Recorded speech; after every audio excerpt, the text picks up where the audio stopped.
Hi hello வணக்கம். இது உங்கள் சிவி ஜோன். சொல்லாமல் எப்படி இருக்கீங்க? இப்போ பார்த்தீங்கன்னா நான் காலையில் உங்களுக்கு ஒரு விஷயம் சொல்லியிருப்பேன். இவங்க 2 பேரும் சேர்ந்து, அதாவது விக்ரமும் கனியும் சேர்ந்து ஒரு பிளானை போடுறாங்க சாண்ட்ராக்கு எதிராக. அவங்கள வந்து கலாய்க்கிறதுக்கு ஒரு ப்ராங்க் மாதிரி பண்ண போகிறாங்கன்னு சொல்லிட்டு சொல்லியிருந்தேன். அதுக்கப்புறம் வந்து அந்த ப்ராங்க் வந்து ட்ராப் பண்ணிட்டாங்கன்னா ஒரு பயம் வந்துடுச்சு அவங்களுக்கு. இப்போ இன்னொரு விஷயமும் சொல்லியிருந்தேன். ஒரு உரையில் ஒரு கத்தி தான் இருக்க முடியும், 2 கத்தி இருக்க முடியாது. ஏன்னா 2 பேருமே பார்த்தீங்கன்னா அந்த சமைக்கிறதுல ஒரு விஷயம் இருக்குது. அது மட்டும் இல்லாமல் 2 பேருக்கும் ஒரு பெரிய ஈகோ இருக்குது. நான் பெரிய ஆள், நான் பெரிய ஆள் அப்படின்ட்டு. ஸோ இப்போ இது ஒரு வெடிப்பாக வரும் கண்டிப்பாக. ஆனால் இதை வந்து அமித் நினச்சி கூட பார்த்துருக்க மாட்டார். அவர் அந்த வேலையை சரிசமமாக பண்ணணும், ஒரு பேர்டன் இல்லாமல் இந்த வீக்கை மாற்றணும்னு நினச்சிருப்பார். பட் அது அவருக்கே ஆப்பாக தான் முடியும்னு சொல்லியிருந்தால இப்போ வெடிக்குது. இது யார் ஆரம்பிக்கிறாங்கன்னா சாண்ட்ரா ஆரம்பிக்கல, விக்ரமும் கனியும் ஆரம்பிக்கிறாங்க. இதில் வேறு ஆதரவு வந்து அப்பப்போ வந்துட்டு புகை போட்டு போகிறாங்க. என்னென்னா காலையிலேருந்து நம்ம பார்த்தோம் லைவில் வந்துட்டு ரம்யா கிட்ட சொல்கிறாங்க. ரம்யா கேட்குறாங்க, இப்போ நாங்கள் சமைச்செல்லாம் முடிச்சிட்டோம், தொடச்சிட்டு போயிட்டோமா அப்படின்போது எதுக்கு ஒரு வாட்டி துடைக்கணும், டேரெக்டாக நம்ம நைட் தொடச்சிப்போம். நேற்று நாங்கள் நைட் தொடச்சிட்டோம், இப்போ நீங்கள் துடைக்க வேண்டாம், நைட்டு தொடச்சிக்கலாம் அப்படின்னு பேசிட்டாங்க.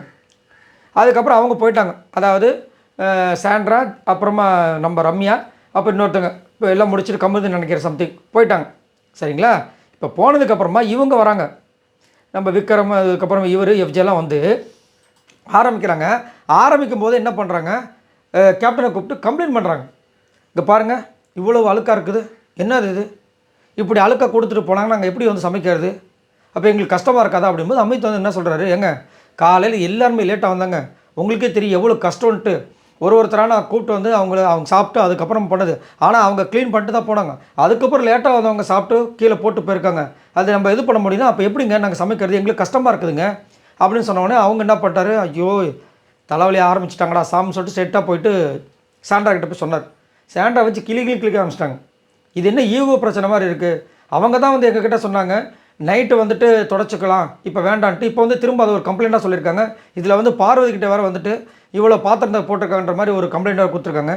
எதுக்கு மொதல் அந்த மாதிரி பண்ணுறாங்க? ஏன் எல்லாமே ஒரே டீம் தானே? அவங்க கேட்குற ஒரே கேள்வி, எல்லாம் ஒரே டீம் தானே, ஒரே டீம்லேயே வந்து பேசிக்கலாமே. ஒரே டீமில் பேசிக்கிறத விட்டுட்டு இந்த மாதிரி வந்து பப்ளிக்கில் எல்லாருக்கிட்டையும் சொல்கிற மாதிரி உங்கள்கிட்ட சொல்கிறதுல என்ன பிரயோஜனம் இருக்குது?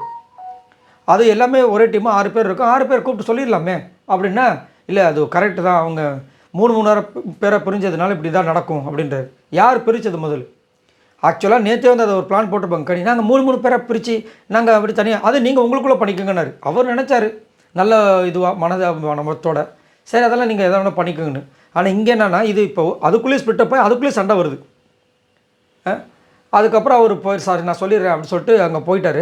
அப்புறம் ரம்யா சொல்கிறாங்க, என்ன இவங்க இப்படி பண்ணுறாங்க, என்கிட்ட தான் கொஞ்சம் நேரத்துக்கு முன்னாடி சொன்னாங்க கனி நீ வந்து பண்ண வேண்டாம் அப்படின்ட்டு. இப்போ வந்து திடீர்னு இந்த மாதிரி வந்து நம்ம மேலே கம்ப்ளைண்ட் பண்ணுறாங்களே, ஐயோ கடுப்பாக இருக்குது அப்படின்றாங்க. ரொம்ப ஒஸ்ட்டுங்க. ஆனால் இது மாதிரிலாம் பண்ணவே கூடாது. ஒரு விஷயத்தை அவங்களே சொல்லிவிட்டு திரும்ப அவங்களே வந்து இது மாதிரி பண்ணுறது எந்த விதத்தில் நியாயம்?